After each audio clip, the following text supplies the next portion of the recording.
I already baked it. Yay, we're done. No, I'm just kidding. I'm just kidding.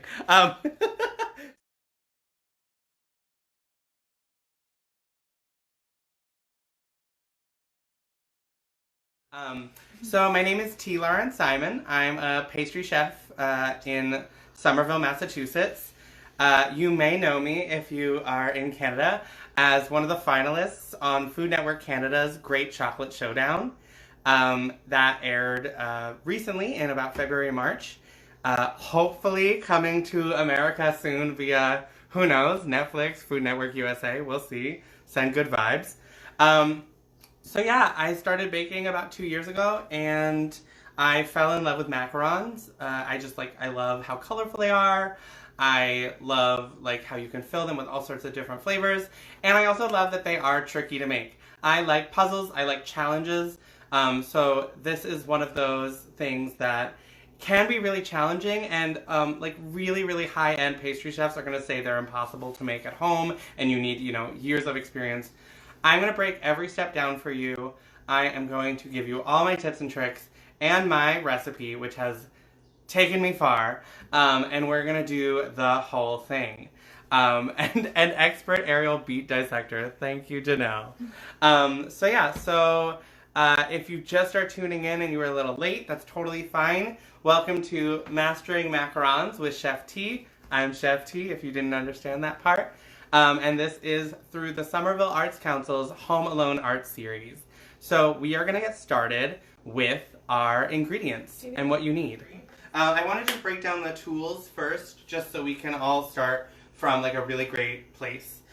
So the first thing, if you want to bake really great French pastry at home or French patisserie, one of the things that I strongly suggest is that you get really nice, thick gauge baking sheets. These are going to be different than the kind of regular cookie sheets you might buy at a regular department store.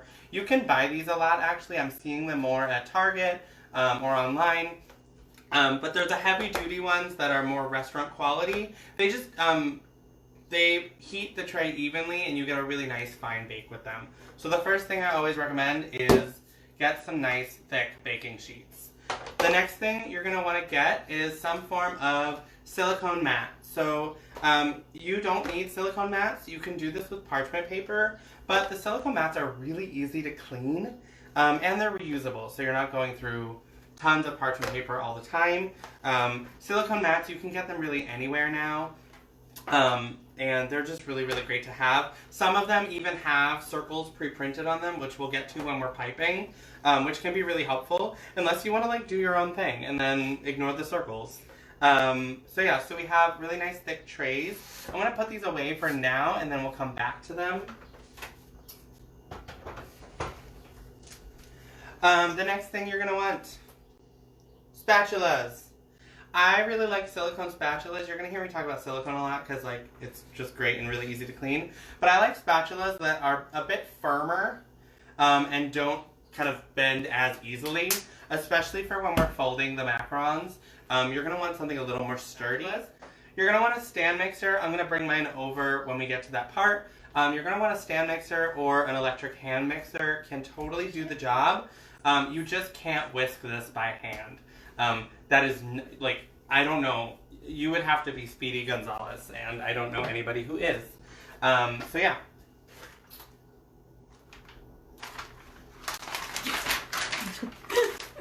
You're going to want to get some pastry bags or piping bags. These bags are your favorite thing in the world because they make everything easier. You're not going to have a kitchen full of macaron batter all over. You're going to have a nice place to pipe your macarons.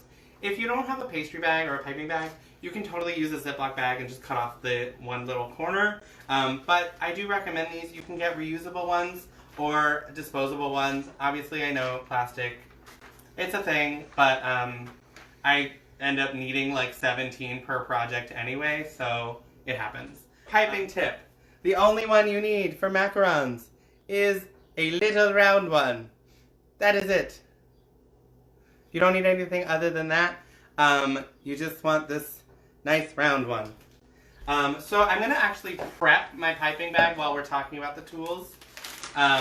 So you're going to open your piping bag. You can put your arm in it and make a little sock puppet. You're going to drop the piping tip in so the narrow side is all the way at the bottom. And then you're going to cut off just a little bit so that the piping tip can come through but not fall all the way through, okay? So you want it to kind of look like that. Dan was asking what size round one. Ooh, what size round one? This is about 1/4 inch, but I've used everything from 1/4 inch to 3/8 or even 1/2 inch. 1/2 inch would be a little bit much, especially for macaron batter. But honestly, if you get any sort of, basic piping tip kit, they're going to come with at least 3 or 4 different round tips of different sizes. So what I just did was I took my piping bag, I twisted it, shoved it inside of the tip, and then I'm going to fold that over and put it into my pitcher so that the macaron batter doesn't flow out of it before I want it to. And then I'm going to unfold the bag around the pitcher. That's the good thing about the nice long piping bags is you can make them really any size. If you buy the really small ones, sometimes you can't open them around the pitcher as easily. Emily asked if you can do it without a tip by just cutting a hole in the bag. You can totally do it without a tip by just cutting a hole in the bag. Without a piping tip, you're just going to have a little bit less control as you're piping your macarons. So I'm going to put this aside for a little bit. We're going to go to some more tools and the ingredients, and then we'll come back to this kind of near the end. I'm also going to put another tray into the oven. So a thing, if you don't know about macarons yet, they need to rest after you pipe them before you bake them. I'm going to explain about the science as to why, but it's really crucial that they rest, and it can take anywhere from 20 minutes to up to an hour, depending on the humidity level in the environment you're in.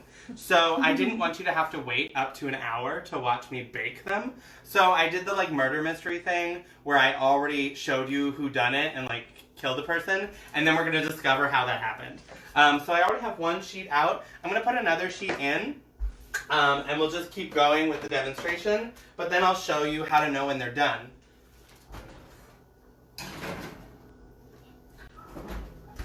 Okay. Hi, everyone.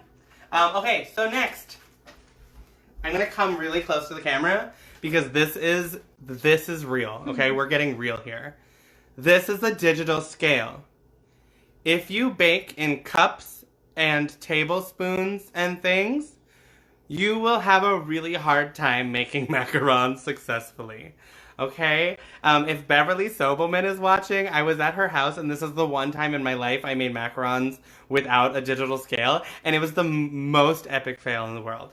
So get a digital scale. It will just make you a better baker. You will have all of your ingredients by weight instead of by volume, because volume changes, right? If you want to do this for fun, take a digital scale, measure out a cup of flour, put it on the scale, see how much it is. Do that 10 times and see how different results you're gonna get, okay? Digital scale. Then, you're gonna want a sifter, okay? I have a nice, cheapo sifter. It doesn't need to be fancy. There's fancier ones. You don't need it. It's just a thing with mesh that lets things in it, go through. That's what it is. So now we're going to get into the ingredients. The ingredients for macarons are actually really simple. That's one of the best parts about it, okay? All you need is almond flour, icing or confectioner sugar, granulated sugar, and egg whites. Bam! Okay, secret under bam, you're going to need a few other things, but you can do them without the rest of it, okay? The other things you're going to want are cream of tartar. This is tartaric acid in powder form. We'll talk more about what the acid is doing, but cream of tartar is to support your egg whites, okay? Anna complimented your apron, by the way. Thank you, Anna. Anna, your apron is coming. Hold on. I'm making you a whole belated birthday thing. There's a question if that's the same as powdered sugar. Icing sugar. Icing sugar, powdered sugar, confectioner sugar, those are all the same thing. It's just sugar that's been ground really, really fine, usually 10 times, which is why you might see 10X on the bag. which is just telling you how fine it's been ground. Another thing you'll want is you'll want some form of extracts.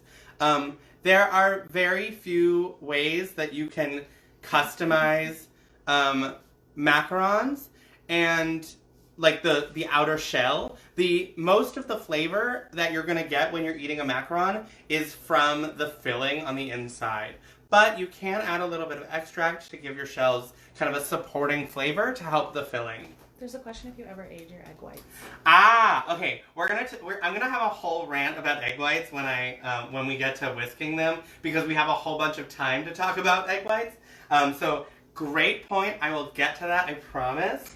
And then if you want, you can get some food dye. I have mine in a glove because I have a history of instantly being covered in food dye the moment I touch literally any food dye bottle, no matter how closed it is. So I always have them in like little gloves or like a sandwich bag, just so that I don't get covered and look like I murdered someone.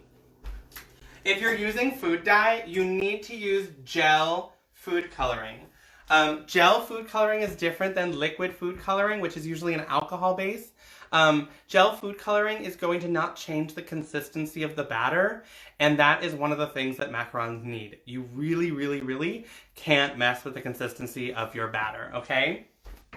So, without further ado, we are going to get started.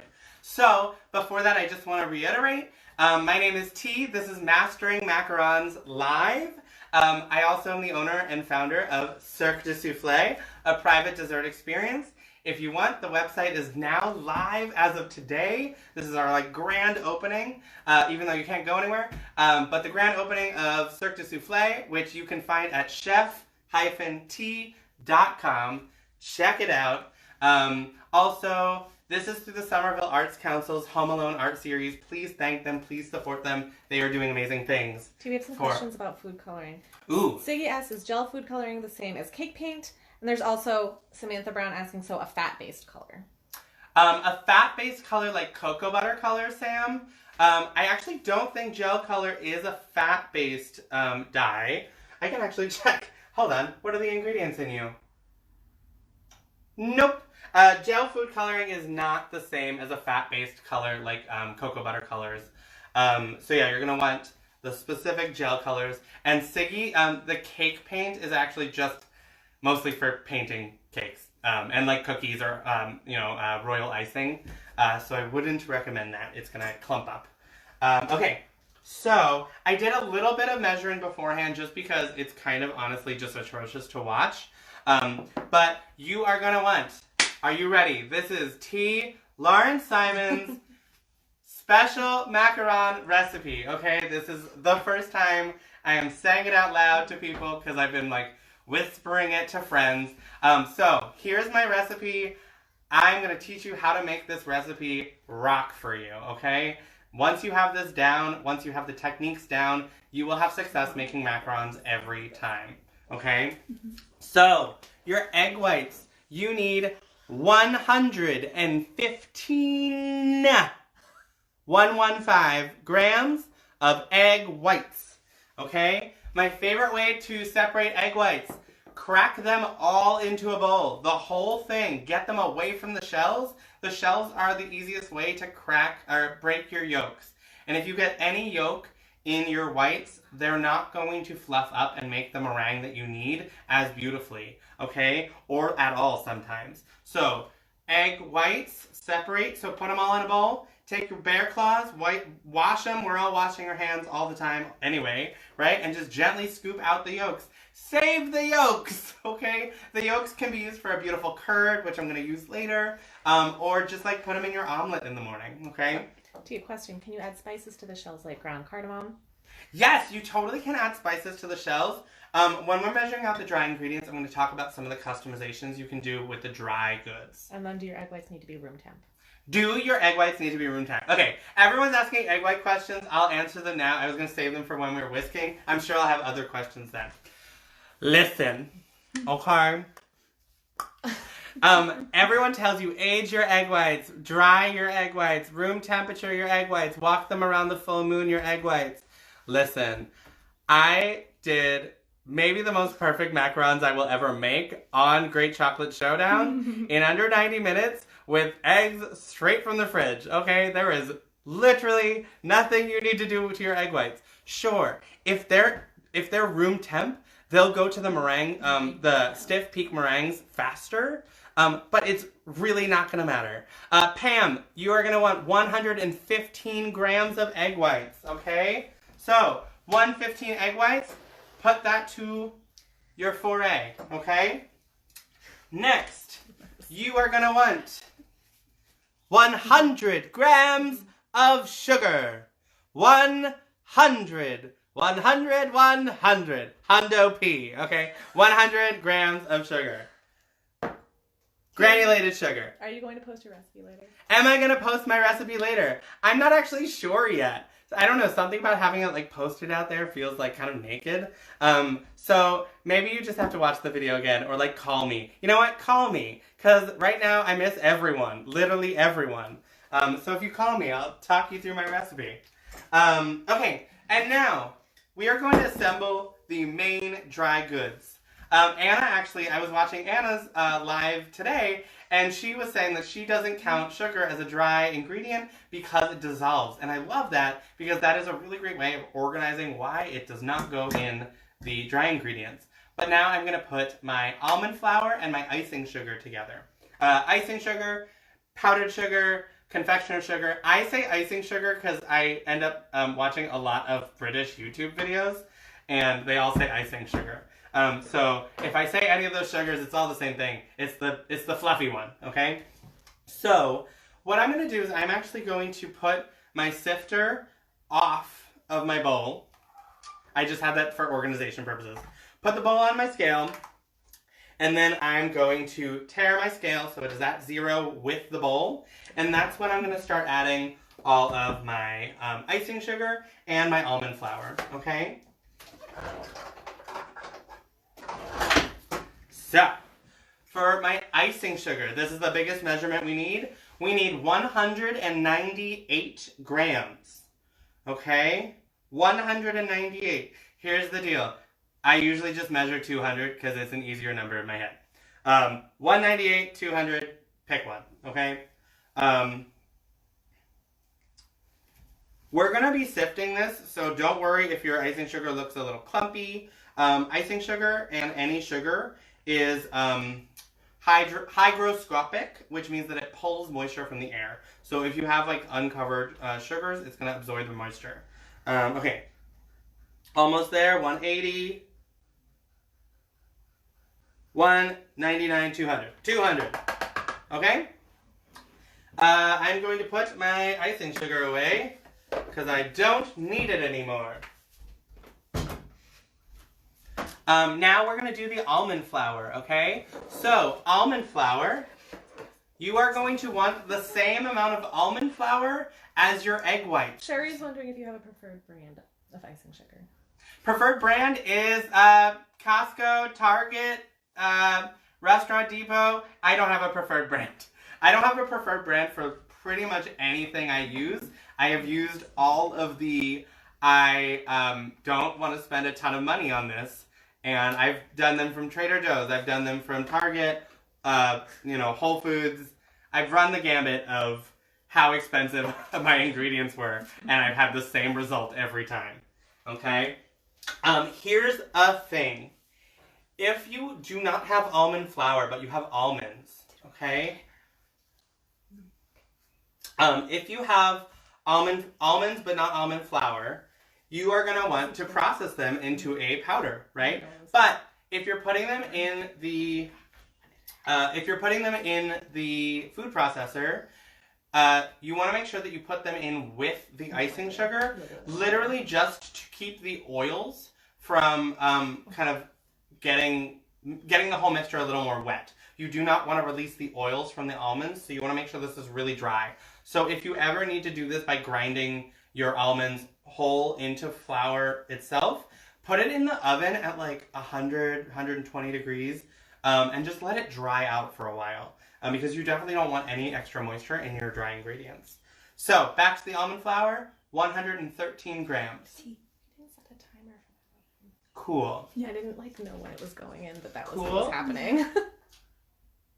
Oh, this is a great thing. We forgot to set the timer for my macarons, so pause on this. I'm going to show you when the macarons aren't ready.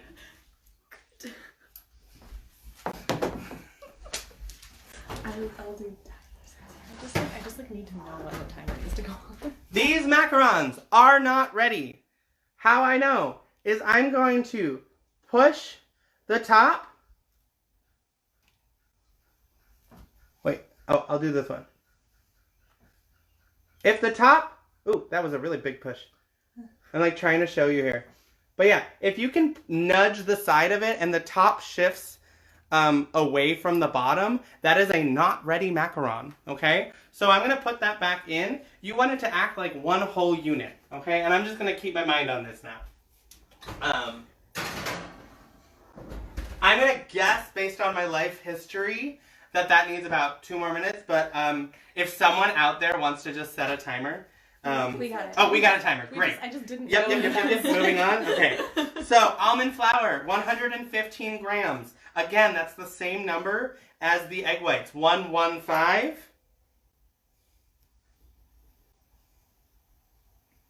Ba-ba-bum. I hope I finished my thought about the blending the almonds in a food processor. I think I did. But yeah, if you're doing that, put it with the sugar so it doesn't get moist, and then put it in the oven to dry it out. Okay, we have our dry ingredients. What I'm going to do is I'm actually going to set up the egg whites to start going. No, I'm going to sift first. I'm going to talk to you. We're going to have our time. It's funny, like, Anna and I were actually talking. I can make a batch of macarons in under 24 minutes, which, like, is a lot of speed. But that's if I'm doing, like, 16 things at once. And so I want to not do that so you can actually learn all the things. So, your scale can go away once you've measured your 4 ingredients, okay? And now you're going to grab your sifter and you're going to grab a piece of parchment paper. This is just so you stop using every bowl in your kitchen. Also, it's a little bit easier to sift downwards rather than into a narrower bowl. That might kind of just make a bigger mess. Hold on, Fatty wrote something. Fatty says it's like an unset puffed cookie. It's like an unset puffed cookie. By the way, Fatty O'Dea, also a great Chocolate Showdown competitor and my bestie always. Fatty is magic. If Fatty does a live stream, just sign up. Like, don't cancel anything else you do. Yeah. So I'm pouring my almond flour and my icing sugar into my sifter. Oh, hold on 1 second. Let me check these macarons. Boop-a-doo! Ha ha ha! Okay, so why is that there? If I push this, right, it acts as a solid unit. There's no kind of shimmy. So I'm going to leave it on the tray, but take it out of the heat. Okay? Ooh. Oh, let's do one more sheet. Here's a question. Should we have preheated the oven? You should have preheated the oven. The oven will be 325-ish. We're going to talk about ovens. Honestly, I would watch the whole video and then wait to bake them. Timer? How much? 14 minutes. Begin. Yeah, we're gonna have a whole talk about ovens. Sadie says he's thinking of doing his miso brownie. Just wants to wait till after Ramadan. Love. Okay, so now I'm sifting all of my icing sugar and my almond flour. This just takes a while. So, you know, have Netflix on or something, or have this video on and just keep watching. How are we doing? How is everyone doing? Especially the people that are baking along. Are you doing okay? Are you alive? Bum, bum, bum. I want you to know that I found that there's like electric sifters that literally just look like trash cans that shake. And they're stupid, but I want one. But they're stupid. I'm just telling you. Carolyn is wondering if you can just quickly repeat the ingredient measurements because you got here late. Yes! If you are here late, first of all, thank you for coming to Mastering Macarons with T. This is through the Somerville Arts Council's Home Alone art series and the world premiere of my Macaron Recipe that took me to the finals of Great Chocolate Showdown is 115 grams of egg whites, 115 grams of almond flour, 200 grams of icing sugar or confectioner sugar or powdered sugar, and 100 grams of granulated sugar. Okay? Those are the ingredients. People seem to be doing good. People are doing great. I believe in you. I support you. Also, this is the time where you can add things like cocoa powder. If you want to add cocoa powder, you're going to swap it out for some of the icing sugar. I honestly wouldn't go any further than 30 to 40 grams of the icing sugar. Okay, hold on. Quick thing. Again, basically you're going to hear me say a whole bunch of times that like fancy pastry schools are going to tell you to do something and I'm going to tell you that you can ignore it. So they're going to tell you that you have to like throw away anything that won't fit through the sifter. Just push it, okay? I mean, if it's like an almond, like if it's like a whole almond, obviously don't push it. But like if you can just like nudge it through, you know, it's fine. Again, I haven't had any problem. And if you know me, you know how literally many millions of times I've baked macarons. Okay, my sifter is done. I've sifted it onto my paper.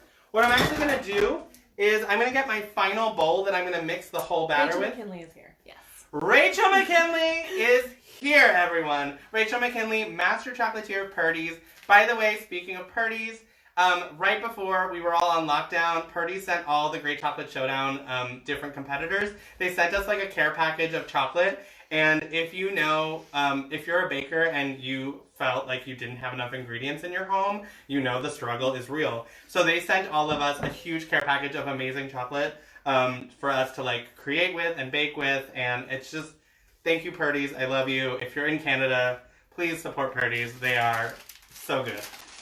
So I'm going to take my parchment paper of all of my dry ingredients, and I'm just going to drop them like a little like wonton wrapper into my final mixing bowl because I'm going to use that when I get there anyway, okay? So I'm going to put that to the side, and now we're going to bring over the stand mixer, and this is the meringue portion of the macaron process. So macarons are essentially a meringue-based cookie. It is an almond flour mixture with the meringues, but pretty much a lot of the success of your macarons comes down to how you make your egg whites. Okay, that is really the make it or break it of the process. I'm going to quickly just break down the fact that we are doing the French technique of meringue for macarons. So some people say that like macarons are French. Fun fact, they're actually Italian if you go back to history, but they're known as French patisserie. So macarons are a French delicacy, but there are multiple ways of making the meringue, which ends up being how you're going to denote which style. So I make the French style. There's also the Italian style macaron. And I guess there's a Swiss style, but I've never seen anyone make it. But those are referring to how the meringue is. So, quick thing. French, no heat. Italian, sugar heat, no egg heat. Swiss, sugar and egg heat. So what that means is that you're either cooking the sugar into a sugar syrup before adding them to the eggs, which is the Italian, or cooking the sugar and the egg whites over a stove before putting them into your mixer. But we're just doing the French method, which has no heat. They're going to get baked, so it's going to be okay. But this is the method that I love. I've tried all the other methods, and yeah, it's just not a thing. Okay, so you're going to need your whisk, and you're going to need your mixing bowl. Now, quick thing. I had this happen to me in the finale of Great Chocolate Showdown, and I wanted to die. Clean your mixing bowl and clean your whisk. If there is any trace of fat on your whisk or your mixing bowl, the meringue is not going to happen, like at all. So please, God, clean your whisk and your bowl. If you have any question about whether or not it is clean enough, go clean it again. Like, I don't know. What's your life?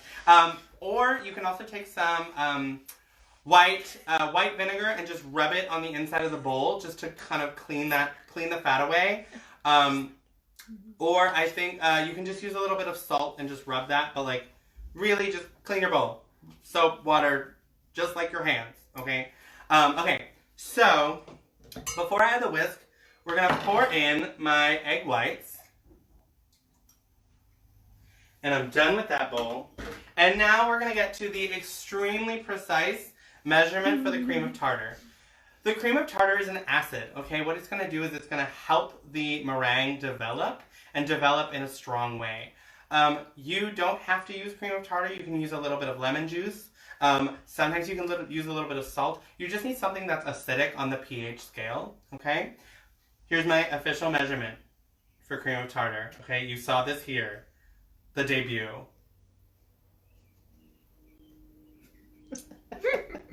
Great, okay? So literally, you just shake it a few times, okay? Nothing crazy. What's Rachel McKinley saying? She's talking about us. Yeah, whispery roommates, y'all. She said it was adorable. Cool. We're cute. But it distracts me. And then I can't focus on almonds. Okay, so literally just shake your cream of tartar. Okay, just shake it, shake it, shake it. Yeah. If you want to be like fancy about it, maybe, I don't know, grab a teaspoon. A teaspoon, sure, take it. Yeah, it's whatever, okay? So, make sure your stand mixer is locked. Make sure your sugar and your extract is nearby, okay? Pam wants to know how much lemon if you don't have cream of tartar. A little spritz, a squeeze. It's really a chemical reaction thing. It's not actually about kind of the amount of cream of tartar or sugar or lemon that you're adding. It's a chemical reaction that helps stabilize the egg white, okay? So, when you're whisking egg whites, you want to do as much of this on high speed as possible, but please ramp up to that, okay? Don't start it going all crazy because this is still fairly liquid and it's going to go all over the kitchen. Have your sugar nearby. We're going to stop at the first... Oh, Anna says half a teaspoon of lemon. So there you go. I trust Anna with literally anything. So we're going to go into the whisking, okay? So start your mixture on low, and then you're going to bring it up a little higher. I'm actually going to step forwards so you can hear me over this mixer. So the first stage that you're looking for is you are looking for a foam to develop. You don't want it to be a solid foam, but you don't want to see any remaining kind of liquid egg white in the mixer, okay? So I'm ramping it up a little bit. And you'll start to see the foam develop. I'm going to just like bring myself down here a little bit. Okay, once the foam is developing, now you are going to add your your granulated sugar very slowly. If you dump it all in, you're crushing all the air you're creating, okay?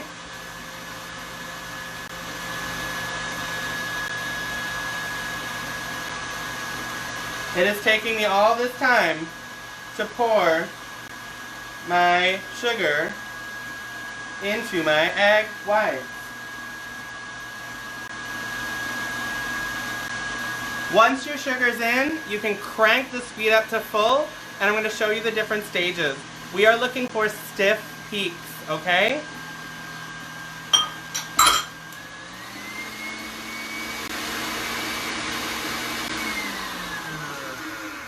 So I'm just going to stop this to kind of show you some things you'll see along the way. Right now, it is foamy, but it's very wet, right? So you'll see the mixture kind of drop off of the whisk. That is a very soft peak. We want very stiff peak, okay? You want to be able to tilt this bowl upside down and not have anything fall out of it. I have never done that before in my life, because like, why would you play that game? But you want it to feel like you could, okay? So we're cranking it back up. if you're just tuning in or you have no clue why you're here or someone abducted you to watch this, this is Mastering Macarons with Tea. I am the owner of Cirque du Souffle, and this is with the Somerville Arts Council's Home Alone Art Series. Okay, next stage. We are at about like medium peak, okay?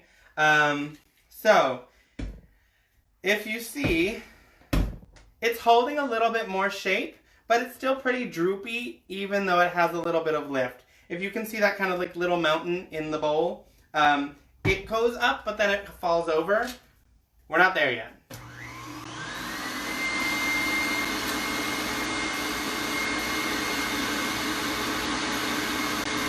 Oh, Sarah just posted my Venmo and my PayPal, or just my Venmo. Oh yeah. PayPal is TV Amazing.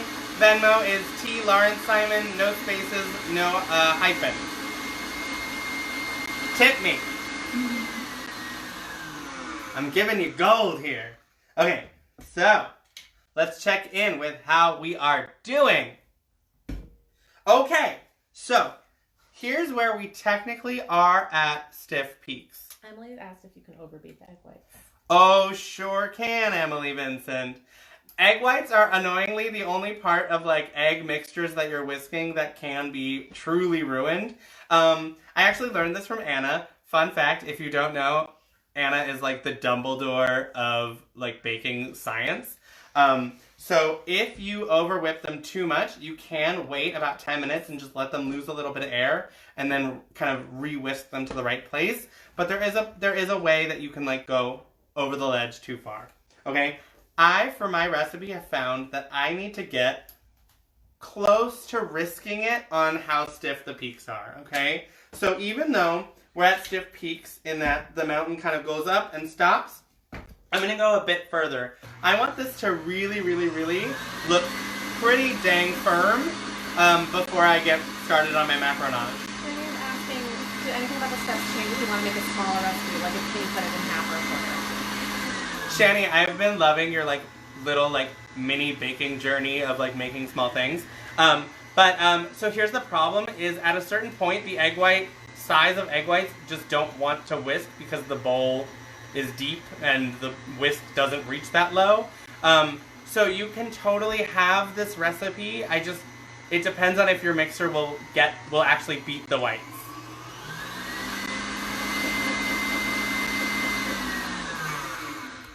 Last batch out. Huzzah! I'm going to leave the oven on just in case we have enough that we can put them in the oven by the end of the time, because I am going to bake all of these tonight. Okay,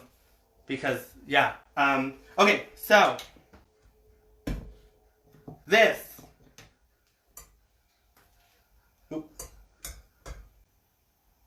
This is what you want. You want a little alfalfa. Question when you add color and flavor. I'll get there. Hold on. Kate, I got you, okay?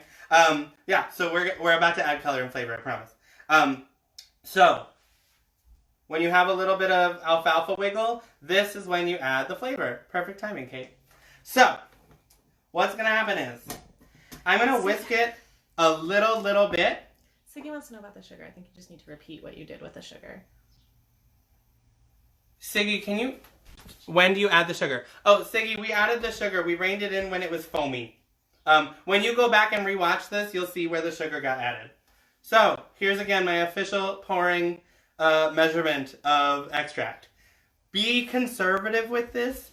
The meringue cookie on its own, the macaron shell, is delicious without any extract, and you're still going to fill it with whatever you want. So there is going to be a ton of flavor. So this isn't your main event. This is just like your backup singer just being like, ah. Okay, so just a little boop, right? It's kind of like, the little drop of poison in like any Disney movie, okay? Little drop, and then I'm going to whisk this for about 10 seconds.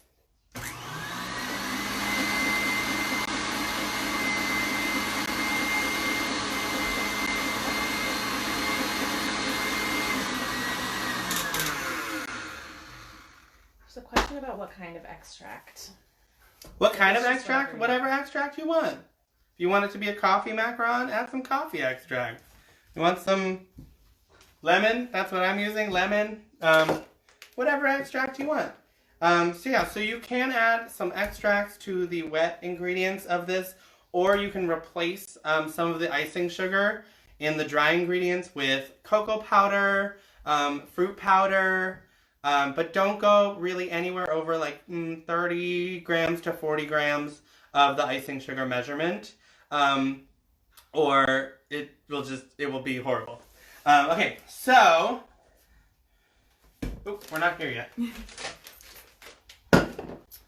I want to get all of this meringue, so I don't want any of my whisk to steal any of the meringue, because everything, as you remember, is extremely measured, so be really careful about that. So I'm going to do my little bell ringer by dinging it across the bowl. Get as much meringue off as you can. There's a question if that was also color. That isn't color. We're not there yet. We're about to be. Okay?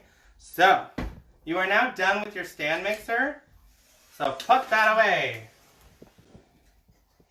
So, nearby, what you now need is your bowl with your wonton wrapper of icing sugar and almond flour, your bowl of meringue, stiff peaks, and your pitcher with your piping bag and piping tip on the inside. Okay? So, take your wonton wrapper out of the bowl. Put it on your table. Now, we're going to get all of this beautiful, beautiful stiff peak meringue into our mixing bowl. And this is when we are going to add the color, okay? Hold on. There's no color. You can't see color yet. I'm going like deep red, okay? Like you'll see it. Okay, so get your spatula. And this meringue is full of air. That is literally all that's in here besides sugar and egg white. That's what meringues are, is air. So I'm being extremely kind of guiding with my spatula, but I don't want to just like rake it through the middle of the egg whites. I'm kind of pushing them into my bowl rather than kind of scraping them all over, okay? And again, get as much as you can.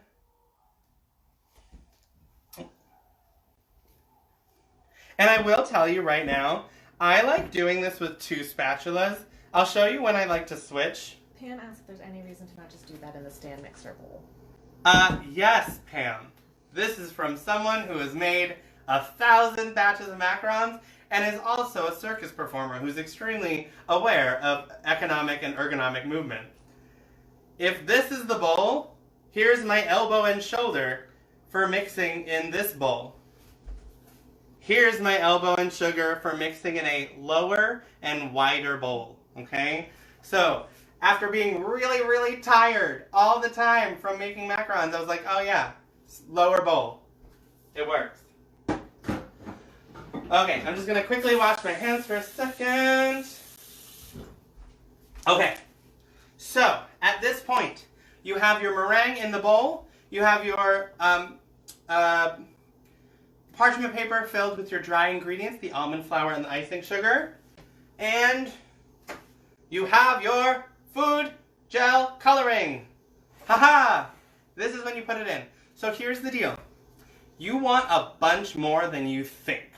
And this, how much more, is really going to be a journey that you're going to go on as you make more and more batches of macarons. So when in doubt, start more conservative, and then you'll just learn how much is enough and how much is too much. But first, you're adding a whole bunch of more powder and white powder into this, so the color is going to fade more. And then when you bake it, most colors are going to decrease in their vibrancy, okay? So I'm very carefully opening my food dye so it doesn't look like I killed someone. And squirt. Okay, so I'm now done with my murder scene food dye. Okay, so now I have my parchment paper. I'm going to try to like line this shot up for you. So I'm going to fold 2 edges of my parchment paper so I have like a little tunnel to pour half of my powder into my meringue, okay? Yeah, no, you already talked about this, but there's a question about using liquid color and how if that will ruin something. Do not use any color if you do not have gel color.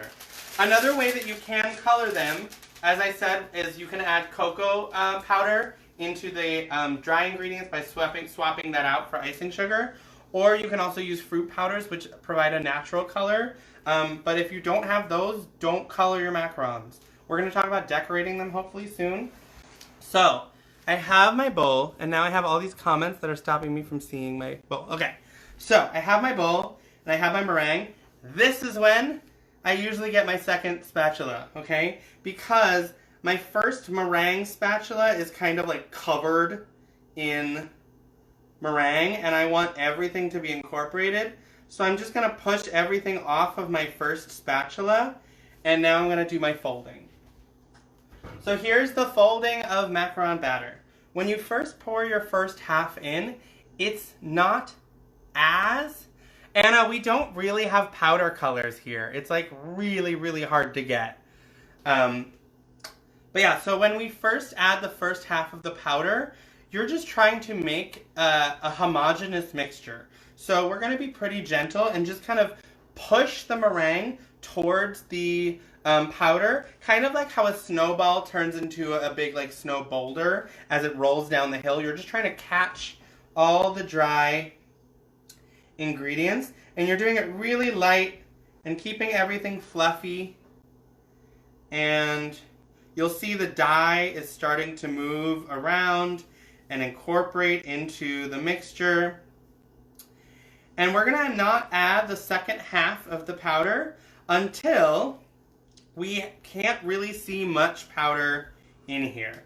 So this could be kind of called tempering, except you're not really tempering because there's no heat. But anytime you're adding a little bit of something into another thing to help mix it together more, usually it's called tempering.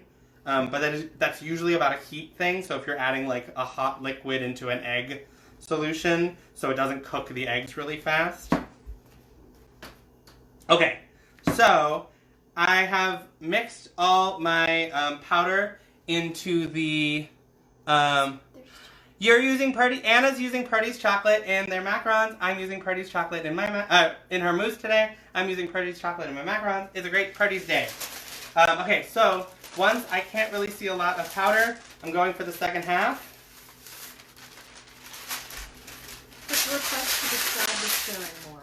What? Request to describe the stirring more. Oh, we're going to go into a whole thing about the stirring now, okay? So, this is the folding technique for macaron, okay? It's a little bit different than your traditional folding where you're just kind of scooping from the middle and lifting and folding it over.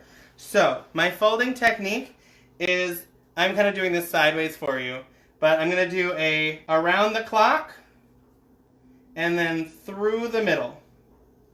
Around the clock, through the middle. Around and through. The around is really to just get everything incorporated, and then the through is really where you're folding them together. Okay, so I consider this a lateral fold rather than a vertical fold. Okay, so around the side and through. And the through, you're pushing the meringue towards the edge of the bowl so that you're really incorporating all the ingredients together, and you're starting to knock out some of the air that you got from that stiff peak. This is the crucial part where you can do too little or too much, and they're very close together. So I'm going to show you at all the stages how to know when you're in the right place, okay? So scrape around the sides, push it through. Scrape around the sides, push it through. Scrape and push. Also turn your bowl as you go, so you're really like having the opportunity to scrape all the way around your bowl. It's okay if your hands get a little messy here. It's baking, you know, it happens. Okay. Liquidity here, some runniness. If you pick up your macaron batter and it takes this long to not fall off your spatula, you're not there yet. Keep going. Okay? You will start to see the mixture get nice and lower and more level. This is as it's becoming more fluid, you're going to get that macaron batter into the right place. If you have a dedicated bowl and a dedicated amount of recipe, you actually can mark on your bowl at the height when your macaron rests that you're at the perfect place. I don't do that because I like doing it based off of just feeling and visual, but you can do that. I've heard people that do that. Okay, so around and right through. Around, right through. Okay, so I'm going to pick some up, turn my spatula. Not there yet. Okay. I like to say that you're wanting it to look like kind of pouring lava, okay? If you watch like YouTube videos of lava just flowing, not the like shooting out of the volcano, but the like flowing down the side of the mountains, that's really the texture and consistency you want. Okay, so now we start to have this nice kind of running macaron batter. We are almost there, okay? You want this to really nicely flow off your spatula and settle into the bowl, and that's when you know it's right. If it's too flowy and it just drips right off of your spatula and there's no flow, you've gone too far, and unfortunately there's not much you can do. This is what I want. I want that beautiful pouring lava. So, grab your pitcher with your piping bag. We're going to get our macaron batter in here.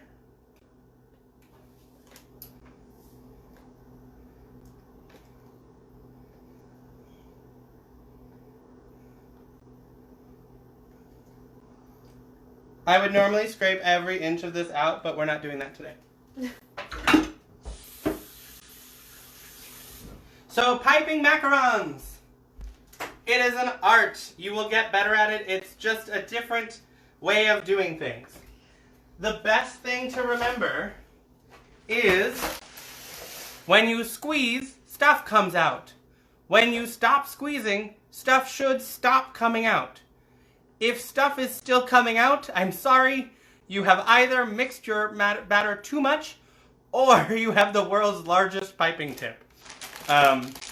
If you can put a finger through your piping tip, any macaron batter will come out of it. Okay, so we're gonna zhuzh our macaron batter all the way to the point, and you're just kind of strangling the bag, and then start to pinch it and twist. You have two hands. One is for strength, one is for control.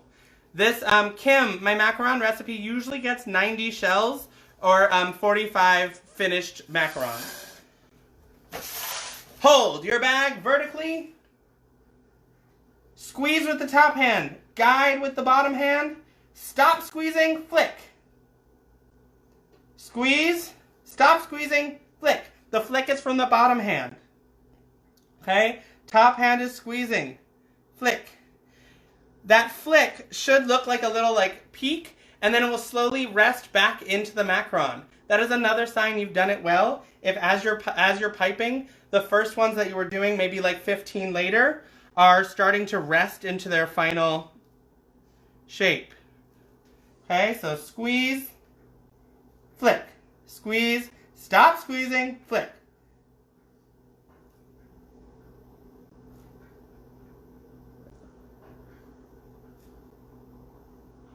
Okay, and you'll get more confident with this and you can work faster.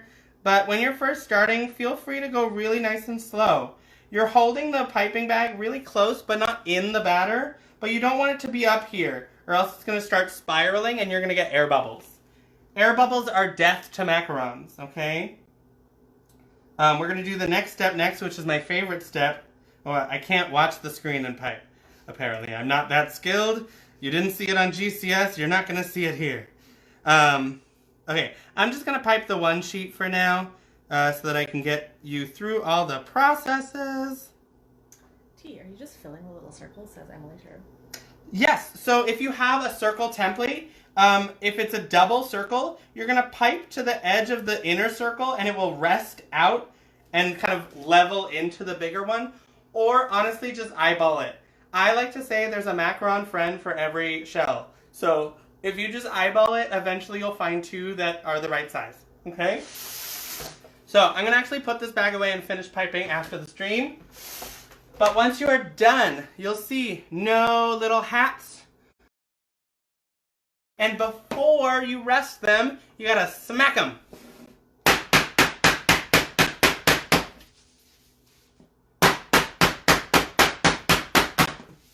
That is to get the rest of the air bubbles out, okay? Air bubbles are death to macarons. So, right now, if I touch this, I get macaron batter on my finger. And now I have macaron batter on my finger. You want to wait until you can touch the surface of the macaron gently and there is nothing on your finger. It's going to develop a shell. This is actually one of my favorite parts about making macarons, is what is happening here. So the air is connecting with this outside of the macaron and creating a film, right? It's creating kind of a thicker texture.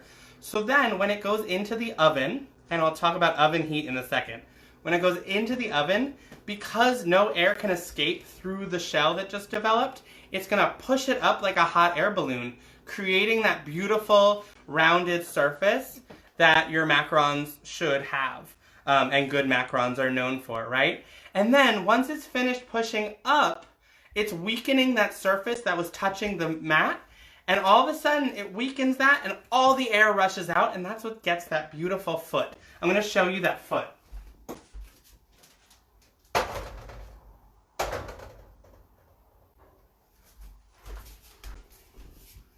Okay? So you want that beautiful smooth top with that nice even foot and a clean bottom, okay?